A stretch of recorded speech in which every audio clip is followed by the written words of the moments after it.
Ihr wollt einen Tritt in den Arsch, ihr kriegt einen Tritt in den Arsch. Die heißeste Band von Simmering bis Montevideo. Pangea! Immer wieder werde ich nach dem Geheimnis unseres Erfolges gefragt. Und die Antwort ist ganz einfach. Wir waren einfach gut.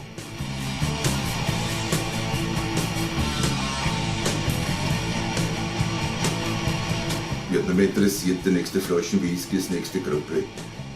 2 Stunden schlafen, einen Tourbus, nächste Stadt. So war das damals.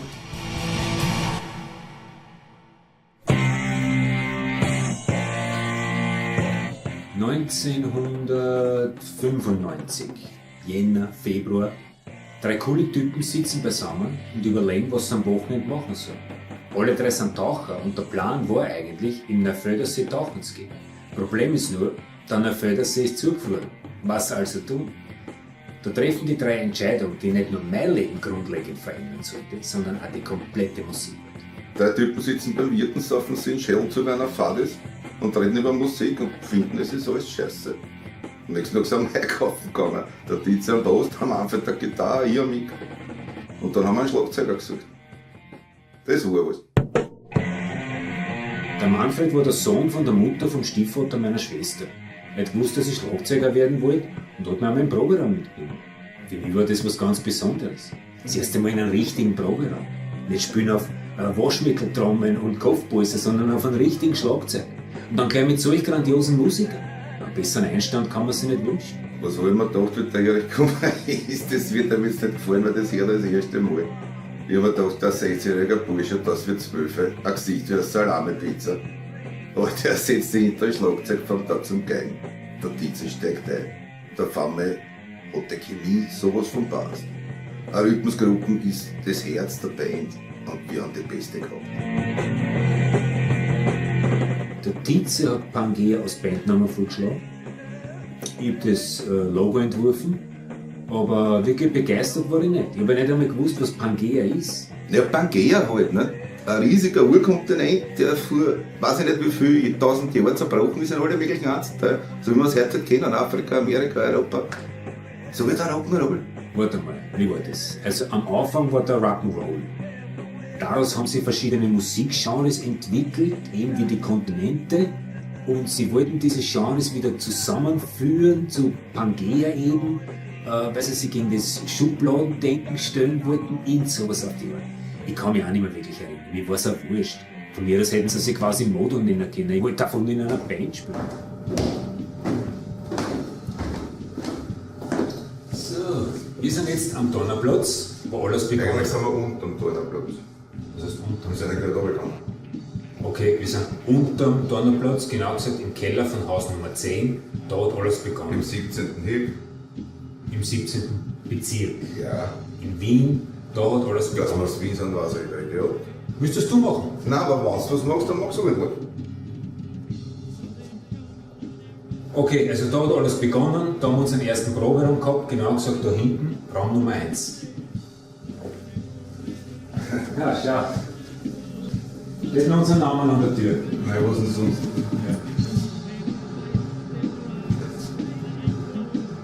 Blödchen, ja. Na, lass mal spielen. Es wird sich nicht gut. Ja, schrecklich, die brauchen die Übung. Schauen wir um ins Studio. Jawohl. Und außerdem erinnert die, wie uns das an Arsch gegangen ist, wenn uns wer gestört hat. Ja, nein, das gehört ja. Nein, das tue ich mir Ah, ja, genau. nicht. Ja. Ja, das war früher Studio, ja. Voll die Aufnahmegeschichte hinten der Geräte. Ja. War schon leibend. Ich habe heute mit dem Vermieter gesprochen und der hat mir gesagt, dass unser alter Programm, obwohl er der kleinste ist, jetzt das Dreifache kostet, nur weil wir da früher probt haben. Naja, das ist wie in die Abbey Road Studios. Wenn alles Sound und nur weil der Lennon ins Eck nicht brumst hat, verlangen sie das Fünffache. Ja, apropos in die Ecken brumst. Und wir nicht immer da eine Und das brumst kann alle Frage. Ja, gell? Ja. Na gut, dass du mich erinnerst. Komm, geh.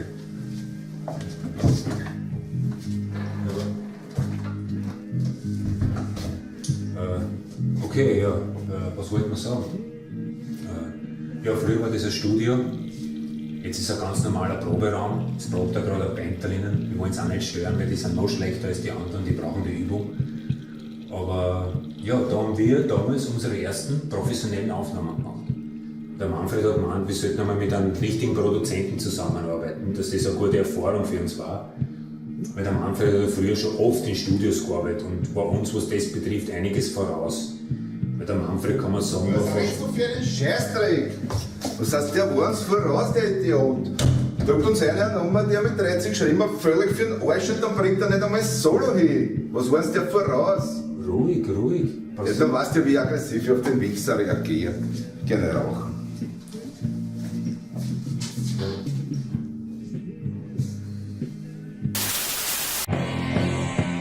Die Arbeit im Studio hat uns irrsinnig viel Spaß gemacht. Und zuerst ist alles glatt gegangen. Dann haben wir ein paar Mal probt. Dann haben wir unsere Spuren eingespielt, Schlagzeug, Bass, Gesang, Rhythmus, Gitarre. Naja, und dann war der Manfred dran mit Solo. Dann haben die Probleme begonnen. Ich erinnere nicht mehr, ob es so ein Solo war oder nicht, aber wir haben Aufnahme gemacht. Also ich war dann vor der Aufnahmegerät und der Gitarrist sollte solieren. Und ich spule zurück und lasse ich wieder starten und Gitarrist spielt. Irgendwie klappt es nicht.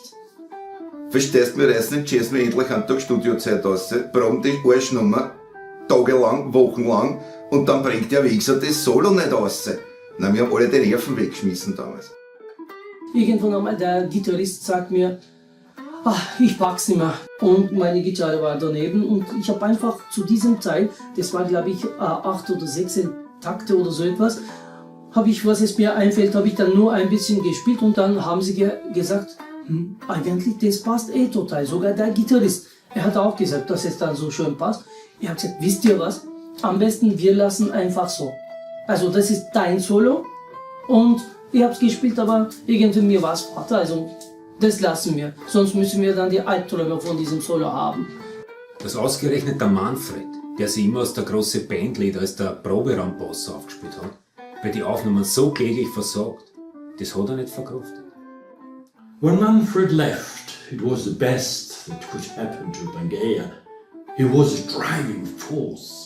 Without him, they had to stand even more together. Aufgeführt hat er sich, wie wenn wir nicht Pangea, sondern die Manfred Meyer Band waren. Ich kann mich noch gut erinnern, wie der Deppert geredet hat über den Erich. Er kann keine Freundschaft halten, die Band wird zerbrechen. Der beißt sich heute noch in den Arsch, der Trottel. Sagen wir es wie es ist, wir waren alle froh, dass wir los waren. Aber trotzdem muss man rückblickend schon zugeben, wir haben eine Menge von ihm gelernt. Er hat uns auf den richtigen Weg gebracht.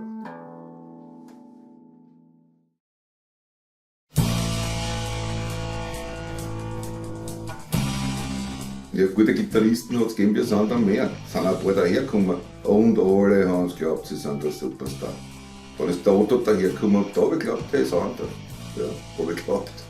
Ich weiß nicht mehr, wie er ihn gefunden hat, aber irgendwann einmal ist der Richard mit Otto im Programm auftaucht. Musikalisch hat der Otto super zu uns passt, da hat es nie was gegeben. Aber menschlich, naja, ein typischer Lead-Gitarrist eben. Der glaubt, die Musikwelt dreht sich nur mehr. Der Otto war einfach der Mann, den wir damals gebraucht haben. Musiker war ein guter, Kontakte hat er gehabt und er hat unseren ersten Gig aufgestellt.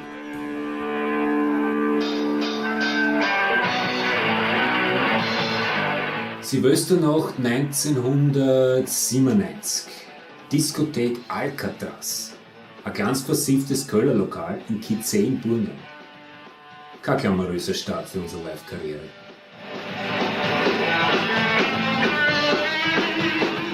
Ja, der Coverer von der Disco da in Kitzee hat glaubt, wir sind eine Tanzpartie. So eine Geschichte, was wir für einen Silvesterabend engagiert, tanzen sie mit uns in den Morgen. So hat er das bewohnt. Die Gäste waren dementsprechend verwirrt.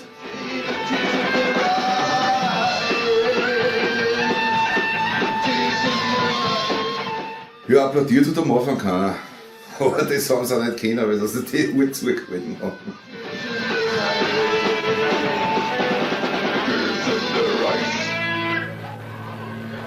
Wir waren vielleicht nicht die kompakteste Band, aber wir waren laut und wir haben Energie gehabt. Und auf einmal hast du gemerkt, die Leute saufen nicht mehr die Huren zu. Was ich nie vergessen will, von der Bühne runterschauen, im Publikum, die Gesichter, die Leute waren schockiert. Ein paar hundert angesoffene Gescherde, die zu Looking for Freedom herumhupfen wollen, kriegen Metal vom Allerfeinsten im Lügenglas. Danke! Nach ein paar Songs ist die Kölnerin auf die Bühne gekommen und hat gesagt, wir sind leiser dran. Weil über der Disco war eine kleine Pension und die Leute dort haben sich wegen der Lautstärke beschwert. Was haben wir gemacht? Wir haben lauter dran.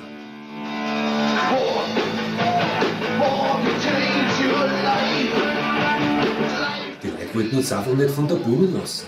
Die haben einen Zug nach der anderen gefordert. Wir haben schon immer gewusst, was wir spielen sollen.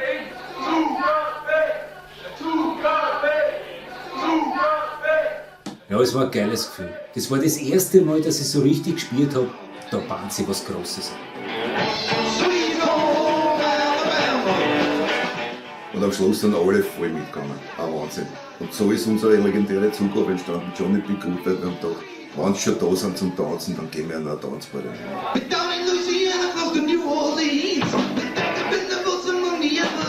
Es hat einmal wer gesagt, es ist wurscht, was in der Zeitung steht, Hauptsache sie schreibt den Namen richtig und das stimmt. Weil nach die Zeit hat uns auch jeder kennt.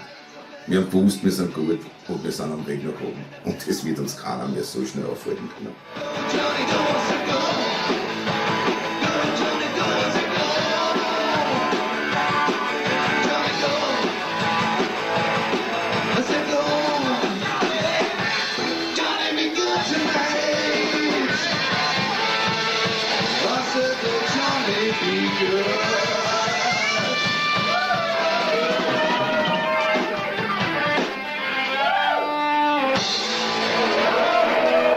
Dankeschön und gute Nacht.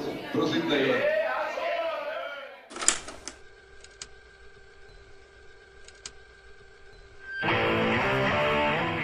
In einem alten Feuerwehrhaus in Bruck an der Leiter hat der Otto einen Proberaum, das Studio eingerichtet gehabt.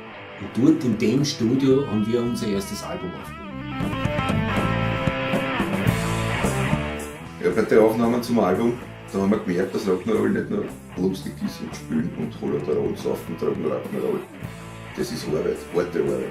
Der Otto will mit seiner arroganten Art regelmäßig zu Weißglut haben. Das ist so weit gegangen, dass ich davon geträumt habe, dass er mit einer Gitarrenseitenstange will. Aber ich glaube, es waren gerade diese Differenzen, diese Reibereien, die uns enorm inspiriert haben. Wir haben uns gehasst. Jeder hat versucht, den anderen zu übertrumpfen und besser zu sein und ich muss dann noch was anderes tun für einen der Nummer. Aber das hat auch was gebracht. Wir sind musikalisch einen Meilenstein weitergekommen. Das Problem mit Otto war, dass er genau gewusst hat, wie gut er ist. Und das hat er immer wieder ausgenutzt. Und wir haben alle gespürt, dass sich da gerade was Großes entwickelt. Deswegen, wir haben viel erduldet und viel weggesteckt. Ich meine, er war Arsch, ja, aber eben auch begnadeter Musiker. Und seine Solos sind bis heute noch Inspiration für zahllose Gitarristen. Ja, sein eigenes Album in der Ausland zu sehen, das war schon extrem gutes Gefühl. Und es hat auch keinen einfacheren Weg gegeben, eine Mauer ins Bett zu kriegen. Also du gehst mit dir ganz zufällig bei einem Plattengeschäft vorbei und sagst, schau, das bin ich. War eine schöne Zeit. Die Medien haben uns zu dem Zeitpunkt noch komplett ignoriert. Aber es hat sich schnell herumgesprochen, dass da eine neue Band gibt, die der österreichischen Musikszene gerade einen richtig fetten Arschtritt verpasst. Ja, jeder, der in Österreich eine Lederjacke angehört hat, hat doch so eine Musik seit Jahren nicht mehr gehört. Was hat es bei uns gegeben? Blind Petition, Ostbankurte, Alkbottle. Die Zeit war einfach reif für uns.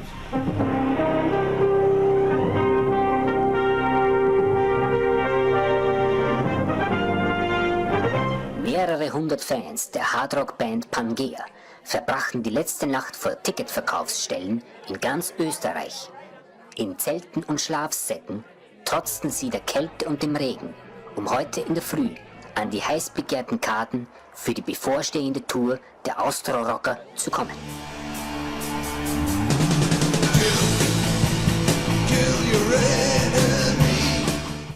Ja, unser Auftritt damals in Bruck, der Start zur Tour, 1000 Leute im Saal, feiern uns wie die Metal-Götter. Wir haben uns gefühlt wie Superman auf Speed. Uns war gar nicht wirklich bewusst, was da mit uns passiert. Zu Silvester spielen wir noch in einer kleinen Köller-Disco und 2 Monate später platzen Clubs und mittelgroße Hallen aus allen Nähten. Das war ein Wahnsinn. I'm ready to travel a lot, to travel really far away to see them, because it's really amazing to see them on stage together. The album was a masterpiece. following tour an enormous success. Austria was taken by storm. Next stop, the United States of America. This is 97.8 Liberty Rock Radio. This is Jackie Rock at Liberty Rock Radio, your rock radio for Los Angeles County. Welcome. On the way, red hot and brand new with their debut single, Rose of Steel. This is Pangea. Halloween 1998 war ich mit ein paar Haver in Los Angeles. Zu der Zeit ist gerade unser Album dort am Markt gekommen. Und beim Tower Records, beim legendären Tower Records am Sunset Boulevard, am Parkplatz, ein riesen Pangea-Werbeplakat. Ein Wahnsinn. Ich habe die Jungs von Pangea in 1998 kennengelernt. Ich habe damals für Popfoto gearbeitet, ein niederländisches Musikmagazin, und war für einen Tourbericht mit ihnen ein paar Wochen lang unterwegs. Was da abgegangen ist. Ja, wenn du gut bist, dann bist du berühmt, und wenn du berühmt bist, dann hast du Geld. Und wenn du Geld hast, dann hast du alles, was du haben willst. An Drogen, Frauen, Schnaps. Ich kann mich erinnern, Blutzen, Fett auf der Bühne, meinen Gig aber gerissen, ich weiß nicht einmal mehr, in welcher Stadt ich war. Was nicht am Zettel gestanden war, was ich sagen soll. Ich hätte es nicht mehr gewusst. Mich hat nicht mehr interessiert, die nächste Flasche Whisky, das nächste Gruppe. 2 Stunden schlafen, einen Tourbus, nächste Stadt. So war das damals. Damals habe ich 2 Dinge gelernt. Pangea war die beste Liveband, die ich je gesehen habe. Und österreichische Frauen haben keinen Geschmack. Wie die sich an den Hals von Richard Black geworfen haben. Für mich unverständlich. Ja, aber er hat einmal gesagt, wer sich an unser Tour erinnern kann, der kann gar nicht dabei gewesen sein. Und das stimmt, ich habe keine Ahnung mehr, was damals abgegangen ist. Ich war nicht mehr drauf. Drogenmissbrauch ist ein Hilfswort. Aber ich hätte den Otto einfach anders nicht mehr da draußen. Je mehr Erfolg wir gehabt haben, desto größer sind unsere Auseinandersetzungen.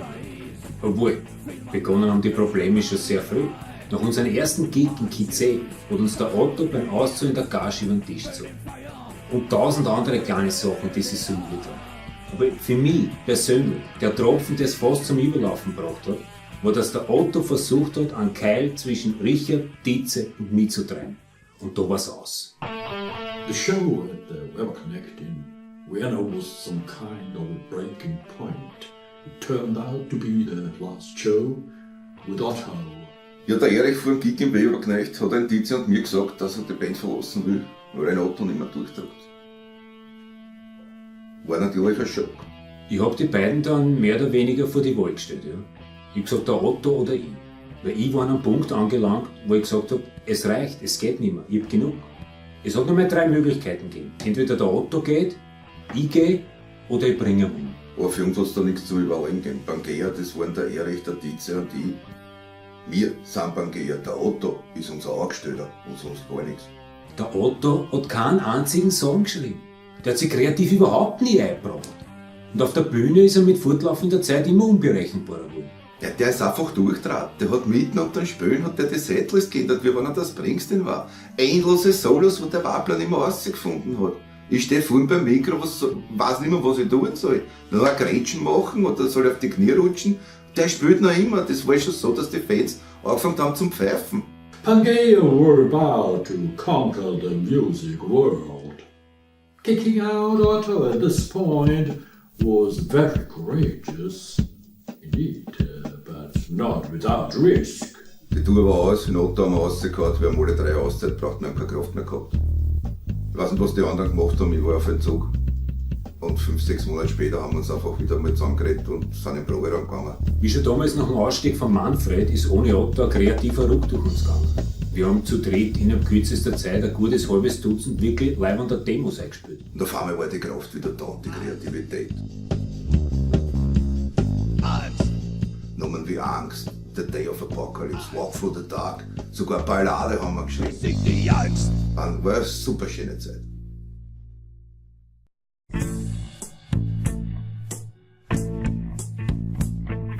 Ich weiß nicht mehr, wie viele Gitarristen vorgespielt haben. Ich weiß nur mehr, es war eine Katastrophe.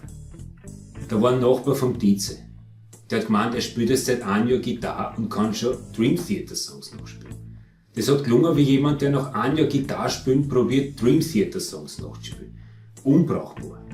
Dann war einer, dem ständig die hohe E-Seiten gerissen. Stringkiller haben wir genannt. Der auch. Unbrauchbar. Probiert haben wir es dann mit Matthias, aber er schließlich auch unbrauchbar. Ja, wir sind mit Matthias dann nochmal auf Tour gegangen, die neuen Nummern ausprobieren, sind auch gut angekommen, aber das Problem war halt, der Matthias war im Proberaum sehr, sehr gut. Aber auf der Bühne Lampenfieber, ein Patzer nach dem anderen. Und nachdem das nach ein paar Shows sich nicht geändert hat, habe ich gewusst, ich muss mit den anderen zwei jetzt reden. Die Konzerte waren zwar finanziell immer noch ein großer Erfolg, ich meine, es war alles ausverkauft. Aber irgendwie, es hat keinen Spaß mehr gemacht. Und dann haben sich der Dietze und der Richard auch noch zerstritten und dann war es sowieso vorbei. Ja, Rock'n'Roll ist immer eine Sache mit Herzblut, sonst funktioniert die Geschichte nicht. Und wenn du das investierst und das Projekt zerbricht, dann tut das natürlich weh.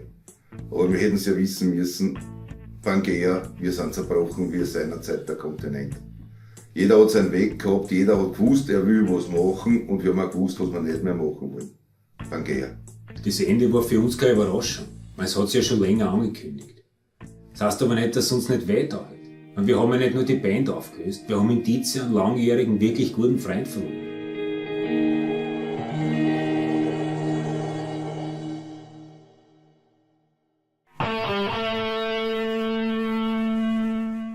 Wenn es um Bands geht, dann sind die einzelnen Teile größer als das Ganze. Das heißt, manche Mitglieder sind einfach nicht austauschbar. Jagger und Richards bei die Stones, Simmons und Stanley bei Kiss. Und bei Pangea waren es einfach Erich Dietze, Richard Black und Erich White. Ja, der Erich und ich haben uns eine Zeit lang überlegt, weiterzumachen, ein paar junge Leute zum Engagieren. Einen neuen Bandnamen, Toxic, kann ich mich noch erinnern. Logo haben wir auch schon gehabt. Aber ich wollte mir das dann da sparen, ich wollte nicht als der Ex-Sänger von Pangea beworben werden auf irgendwelche Plakate von einem 300-Leute-Gig, das habe ich nicht mehr notwendig gehabt. The news of Pangea splitting up spread like wildfire.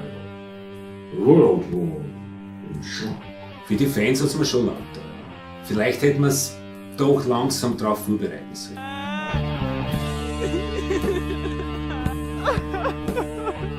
Es ist ja wirklich jeder davon ausgegangen, dass wir mit einem neuen Gitarristen weitermachen würden. Dass der Dietze schon monatelang aus der Band draußen war, das hat ja niemand gewusst. Ja, was mir auf jeden Fall in meiner Entscheidung bestätigt hat, waren die Reaktionen der Fans. Ich meine, ich bin ein Sänger in einer Band und nur weil ich das nicht mehr sein will, randalieren Leute und bringen sie um.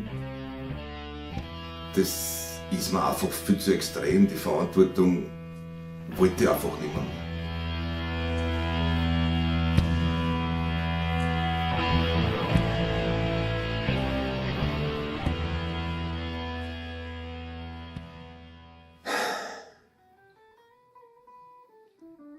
Ich habe sehr darunter gelitten. Sehr. Und die Band war immer irgendwie was wie mein Auffangnetz. Die Beschäftigung, die mich davon angehalten hat, am Plätzchen zu werden. Und dann ohne Band, ohne Musik, ja, was soll ich sagen? Drogen, Sportwetten. Innerhalb kürzester Zeit war ich ganz unten.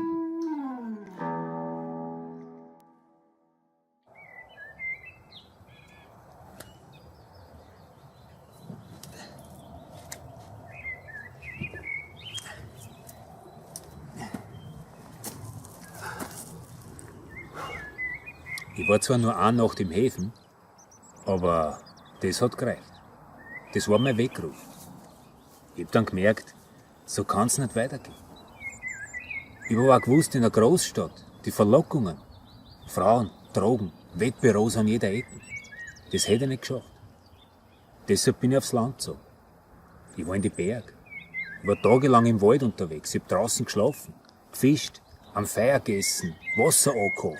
Zurück zum Ursprung, wie man so schön sagt. Ne? Wieder mal runterkommen. Die innere Balance wiederfinden. Wenn ich daran denke, was mir früher wichtig war.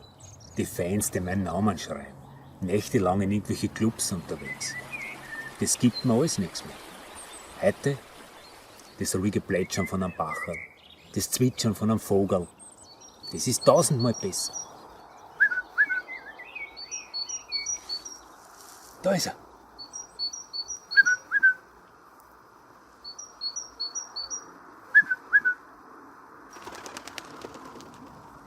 Ich Ich wohne zwar jetzt wieder in Wien, aber ich führe ein komplett anderes Leben.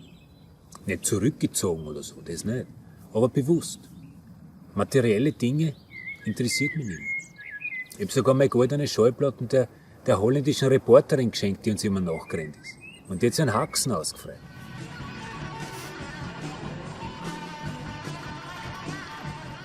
Na schau, es ist ja auch so. Wenn du an einer Felswand hängst, ohne Sicherungsseil, dann zählt es nichts, ob du daheim so goldene Platten an der Wand hängen gehabt hast oder ein Single in die Top 10 gehabt hast. Das ist dann egal. Weil wenn du den Tod in die Augen schaust, dann besinnst dich wieder der wirklich wichtigen Dinge im Leben, der essentiellen Dinge. Gesundheit und ganz, ganz wichtig, die Liebe der Familie. Ich weiß eigentlich gar nicht mehr, wann das war. Das ist schon so lang her. Aber ich habe ihm damals sein erstes Schlagzeug gekauft. Und was habe ich heute davon? Nichts. Absolut nichts. Sehen du ihn immer nur im Fernsehen, wie letztes Jahr beim Opernball. Aber glaubst du, der wird mich mitnehmen? Geh. Metallica, Bon Jovi und AC/DC, die sind wirklich die besten Bands. Und Pangea, boah, die sind wirklich scheiße. Ich kann mir die Musik von Pangea nicht anhören, da bekomme ich Kopfschmerzen. Aber natürlich hat es auch Vorteile, einen berühmten Onkel zu haben. Überhaupt finanzielle. Aber auch nur, wenn man seine Unterschriften fälschen kann. Mit signierten CDs und Autogrammkarten mache ich in meiner Schule ein super Geschäft. Letztens habe ich eine benützte Unterhose meines Vaters mitgenommen und behauptet, sie wäre von Erich. Eine Professorin hat sie mir um 200 € abgekauft. Und mein Spanischprofessor, der hat auch schon eine bestellt. Gefragt habe ich ihn einmal, ob er mir Konzertkarten von YouTube besuchen kann. Er hat gesagt, ja, ist kein Problem, er rührt sich bei mir, er ruft mich an. Geh bis heute, hat er sich nicht gerührt. Ja, mein Bruder, der Rockstar. Ja. Hitten können wir uns allein nicht anzahlen, helfen tut er nicht. Okay. Sehen da man vielleicht, wenn es gut geht, 3-mal im Jahr bei irgendwelchen Familienfesteln, aber das war's dann auch schon. Mhm. Genau so ist's.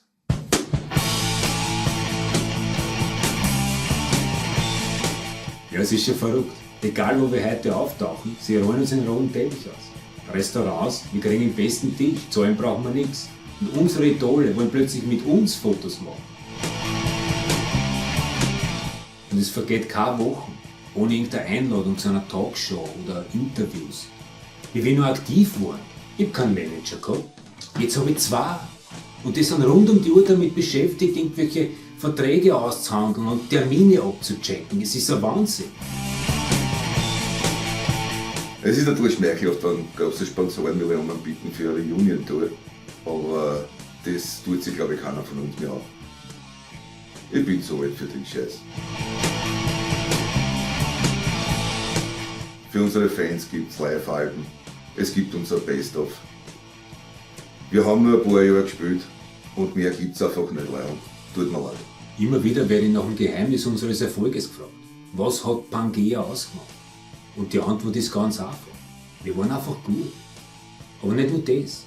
Wir haben uns nie verstellt. Wir waren immer authentisch. Und unsere Fans haben das gewürdigt. Die Leute lassen sich einfach nicht gerne über den Tisch ziehen. Das gibt es aber in unserem Business heutzutage viel zu selten.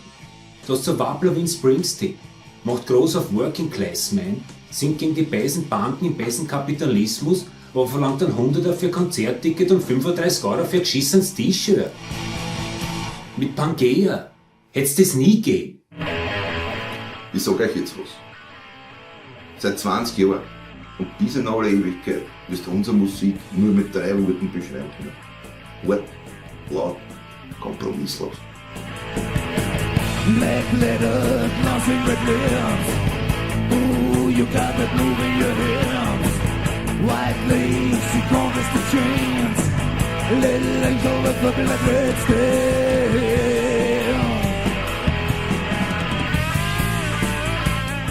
Willst du das du machen? Na, aber wenn du was machst, machst du wirklich, sag ich alle, oder? Also. Okay, da hat alles begonnen, da haben wir unseren ersten Programm gehabt. Und auch wenn er ein guter Gitarrist war und alles spielen hat können, jede Nummer von Johnny B. Good bis was weiß ich, was La Paloma Blanca, jeden Schatz. Du kannst dich schon wieder aufhören, das ist schon wieder erledigt. Wir haben ja jetzt das 20-jährige Jubiläum von Pangea und es ist eine gute Gelegenheit für mich, das ganze Zeug zu verkaufen, was ich in den Laufe der Jahre gesammelt habe. Ja, ich habe ihn gefragt, ob er mir eine YouTube-Konzertkarten besorgen kann. Und er hat gesagt, ja, ist kein Problem. Er ruft mich an. Bis heute habe ich es nicht geredet. Ist das okay? Dann müssen wir noch mal. Ich weiß nicht mehr, wie viele Gitarristen vorgespielt haben. Ich weiß nicht, es war eine Katastrophe. Ja. Es war wirklich. Für ein Scheißdreck. Das heißt, der Idiot war uns voraus. Ein Scheißdreck war uns voraus. Was soll ich jetzt sagen? Also ich habe mal gefragt, ob man mir Karten für ausverkauftes YouTube-Konzert geben kann. Das ist wieder nichts. Was schaust du denn deppert auf? Ich habe sehr darunter gelitten. Sehr. Das weiß ich mit dem Text nicht. Also ich habe mal gefragt, ob man mir Karten für ausverkauft. Ich habe jetzt nichts gemacht. Ich war nicht daran denkt, was mir früher wichtig war. Was waren wir denn früher wichtig? Ah ja, die Fans, ja. Fang gleich wieder an. Ja, ich habe mal gefragt, ob man mir Karten für ausverkauftes YouTube-Konzert. Cut. Aber ohne, ja, was soll ich sagen? Drogen, Sportwetten.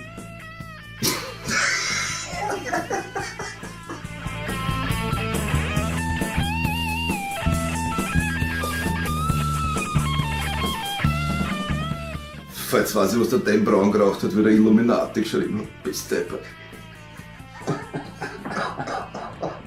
Trau.